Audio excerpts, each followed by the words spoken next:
জাপানি শিশু জেসমিন মালিকাকে নিয়ে বছরে অন্তত দুবার বাংলাদেশে ফিরতে হবে মা এরিকো নাকানোকে। এ সময় আসা যাওয়া থাকার খরচ বহন করতে হবে বাবা ইমরান শরীফকে। হাইকোর্টের রায়ের বিরুদ্ধে দুপক্ষে লিভ টু আপিলের অনুমতি দিয়ে এমন আদেশ দিয়েছেন প্রধান বিচারপতির নেতৃত্বাধীন আপিল বেঞ্চ। অন্তর্বর্তীকালীন এই আদেশে আরও বলা হয়েছে, বাবা মা দুজনেই তাদের জিম্মায় থাকা মেয়েদের নিয়ে চাইলে ঘুরতে যেতে পারবে।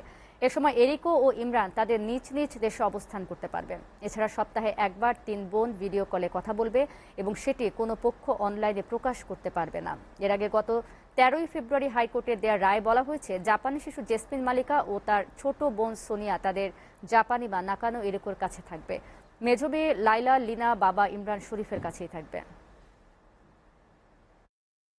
আমার একটাই অনুরোধ, উনি যেন আর আদালতের কোনো আদেশের উনি যেন লঙ্ঘন না করেন। সেটা উনি বারে বারে করেছেন, অতীতে বারে বারে করেছেন। বাচ্চাকে স্কুলে দেননি, নিয়ে চলে গেছেন, অনেক কিছু করেছেন উনি। অন্তর্বর্তীকালীন সময়ের জন্য এই সন্তানদের সাথে বাবা মায়ের মিটিংয়ের কি ব্যবস্থা হবে তার একটি নির্দেশনা দিয়েছে।